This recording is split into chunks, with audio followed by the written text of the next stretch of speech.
አለቀለት። አቤልና ጽዮን እንግዲህ እዚህ ደረጃ ላይ ይገኛሉ። ጽ ባትፈልግም ላግኛት ብሎ ዳግም እንዳገናኘው ካደረገ በኋላ ያን ጊዜ በጥፌ ስትመታው ፎቶ ቀርጾ ይዟት ነበር። ለቢኒም ላከላት። ያፌት ደግሞ አሁን ኤፍራታን አስገድዶ ከመድፈር የማይተናነስ ተሸክሟት መኝታ ክላስ ይዟት ገባ። እሷ ግን አትፈልግም። በጣም ያሳዝናል። እንግዲህ ያፌት ኤፍራታን ይዞ ወጥቶ አልፈልግም እቤት በሆን ነው የሚሻለው ስትለው፣ አይ እንደዚህ አዝነሽማ እቤት ውስጥ በፍጹም ትቼሽ አልሄድም፣ እንደዛ ከሆነ እኔም ስራ መተው አለብኝ ማለት ነው አላት።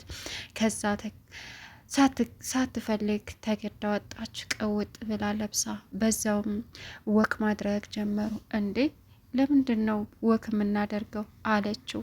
ከዛ እሱም በቃ ግድ ነው አንዳንዴ፣ በዛ ላይ መኪናዋ ደግሞ ቅርብ ናት፣ እዝች ናት።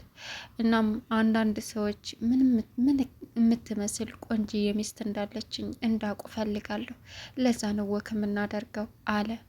እሽ ብላ እየተጓዙ እያለ ናታንና ቢኒ ከኋላ መጡ። ያፌት ግን አቶ ናታን የት ነክ? ሚስትህን ቀምቼ እንደዚህ የራሴ አድርጌ እየሄድኩ ነው ያለሁት፣ አንተ ግን የት ነህ አለ። በሀሳብ ጭልጥ አለ። ያፌት የት ሄደህ ነው በሀሳብ ጠፋ አለችው። አይ የትም አላት። እናም ከዛ ምን አማራጭ አላት?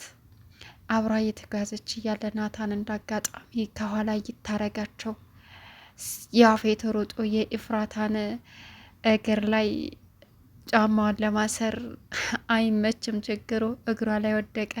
ግን ጫማው እኮ ሄል ጫማ ነው፣ ምኑ ይታሰራል? ከዛም ናታንም ቅልብስ ብሎ ቢኒን ገትቶ ሱቅ አስገባው። ቢኒ ግራ ተጋባ። ምንድን ነው ናቱ አለ። ያምራል አይደል ቀዩ ወይስ ጥቁሩ አለው። ማለት አልገባኝም አለ። ከዛም ዝም ብዬ እኮ ነው በቀን እንውጣ ብሎ ይዞት ሄደ። ሰላም ውድና የተከበራችሁ የቻናል ቤተሰቦች እንዴት ናችሁ? ላይ ሰላማችሁ ይብዛልኝ። ለዚህ ቻናል አዲስ የሆናችሁ ሰብስክራይብ እያደረጋችሁ ቪዲዮውን እስከ መጨረሻው ተከታተሉ። ዛሬ እንግዲህ በጽ ላይ የተፈጠረው ነገር በጣም ከባድ ነው። ጽዮን የአባቷን ሞት ልትሰማ ወይም ደግሞ እንዳትሰማ ለማድረግ ቤዛ እውነት መልካምነቷ የተለየ ሆኗል። እናም ኤፍራታን ስለተለየ የሚያጽናና ደብዳቤ እንዴት ተላከለት አስመስላ አጽናናች። እንዴ በቃ የሰውዬ ምንድን ነው የሚፈልገው? ልጅቷን ወሰደ፣ ዝም አል ነው፣ ቀጠለ ደግሞ አሁን ሌላ ነገር ያወራል። እንዴ ያማል እንዴ አለች ቤዛ። ናታንም እንባው ግጥም አለ። ምንድን ነው ወንድሜ በጣም ይቅርታ አለች ፂ። ሉሊት ደግሞ አአ ምንድን ነው አለችና አፍጣ መመልከት ጀመረች። ቀጠለችና ያማል እንድ ይህን የሚጠቀም ሰው አጠቃቀሙን ወይ ቃላቶችን ማስተካከል አለበት ብዬ አስባለሁ። ሰው ሚስቱን ሲነጠቅም ለካ ፈጣሪ አጽና ይባላል እንዴ? እኔ የማውቀው ሰው ሲሞት ነበር አለች ቤዛ። ሉሊትን ታናደደችባት፣ አስፈራራቻትም ጭምር።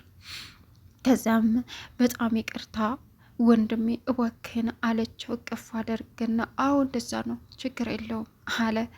ተናዶ ወደ ላይ ሲገባ ጺም በቃኔ ወንድሜ ጋር ሊሄድ ብላ ሄደች። ቤዛ ሉሊትን አስፈራራቻት። ጽዮን ብትሰማ እመኝ የሚፈጠረውን እኔ አሳይሻለሁ አለቻት። ሉሊት ፈራች። ምግቡን ጥለው ሄዱ።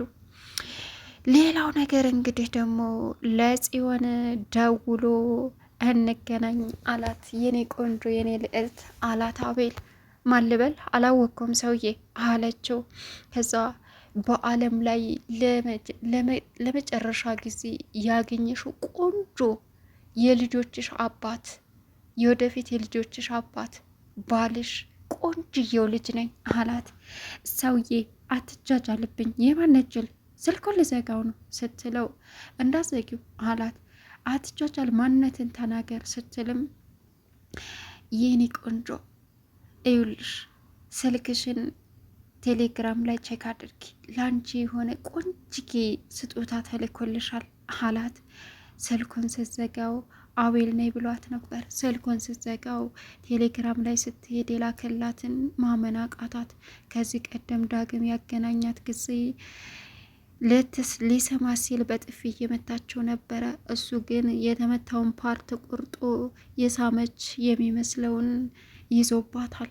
አሁን ወንድሜ ሳይሰማ ምን ማድረግ አለብኝ? ይሄኔና በላኩልሽ መሰረት የምንገናኝበት ቦታ ነይ አላት። ዳግምና አቤል ቁጭ ብለው ነበር። ጽዮንም ተጨናነቀች። ሰራህልኝ በማለት መሬት ቁጭ ብላ ማለቀሰች። ይህን ጉድ ወንድሜ ከማየቱ በፊት ሄጄ ማስተካከል አለብኝ፣ አስቢ አስቢ ያለችና ሄደች። እዛ ስትሄድ አቤል ገና በቁሙ ሻፈደ። ሲያያት ዳግም ደነገጠ። ምንድን ነው? ጽዮን እኮ ወደኛ እየመጣች ነው አለው። ቁጭ በል ቦቅቧቃ አለው። ከዛም ቁጭ አለ። ከዛም መተሽ እንዴት ነሽ አላት። በቃ እኔ ልሂድ አለ ዳግም። እንዴት ናችሁ? ሰላም ናችሁ? ዳግም ቁጭ አትልም እንዴ? ትንሽ አብረን አትቆይም አለችው። አይ እኔ ልሂድ አለ። ከዛም ዳግም ምንድን ነው ያረከው? በህልሜ ነው? አረፈርሽ ደግሞ ቆንጆ ሆነሽ ነው የመጣሽው እንደዚህ ሽቅርቅር ብለሽ አላት። ግን ለዳግም እንዳይደገምሽ ማርፈድሽ አላት። ከዛም ዳግም ይሄን ስለሰማ ጆሮዬ ነው አይኔ ነው ዳግም እንዳይለመድሽ አላት እኮ እያለ ዳግም ከዛ ቦታ ለቆ ወጣ።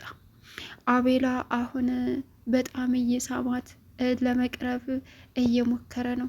አሁንም ያንን ፎቶ አንስቶ ለቢኒ ላክለት። በጣም ያሳዝናል። ኤፍራታ ደግሞ እንግዲህ ያፌት በእርግጥ እሷ እንደምትፈልገው ስለሄደላት ደስ ብሏታል። ነይ አብረን እንውጣ ሲላትም አልወጣም ስትለው ግዴታ ነው አላት።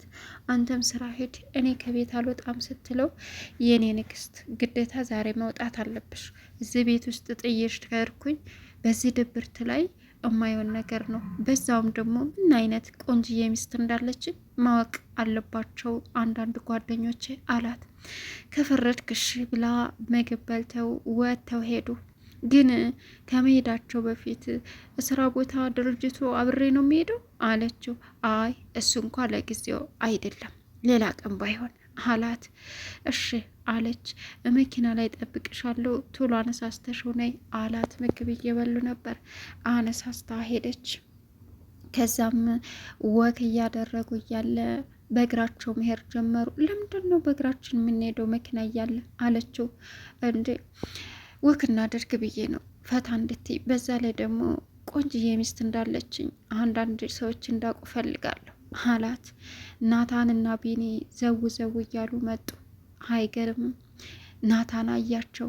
ናታንን ሲያይ ያፌት በርከክ ብሎ ኤፍራታ እግር ላይ ወረደ። ኤፍራታም ደነገጠች። ከዛ በፊት አቶ ናታን ሰለሞን የት ነክ?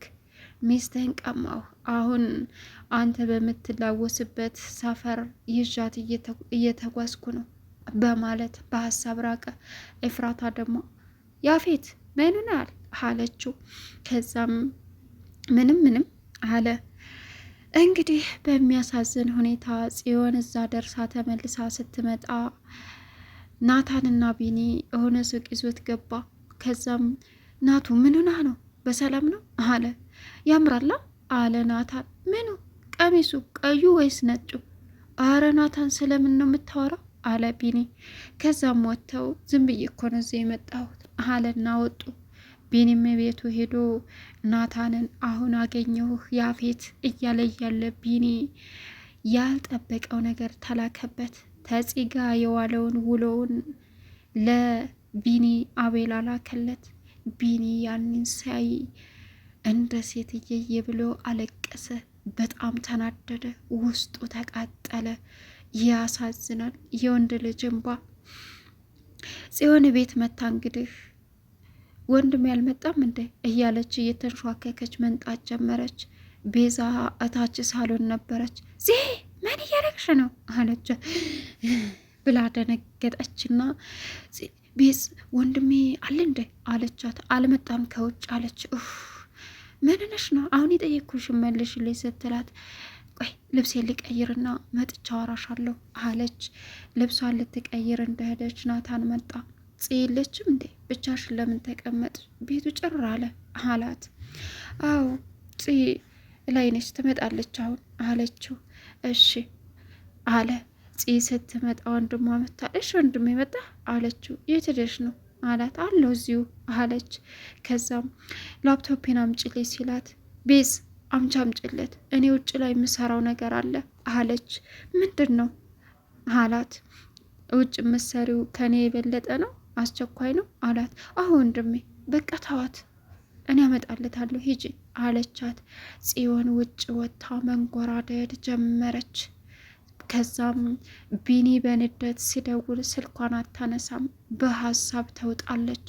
ምን ማድረግ ነው ያለብኝ እያለች እያሰበች ነበረ። ከዛም ቢኒ በጣም እየተናደደ ስልኩን አንሹ እያለ ነበር።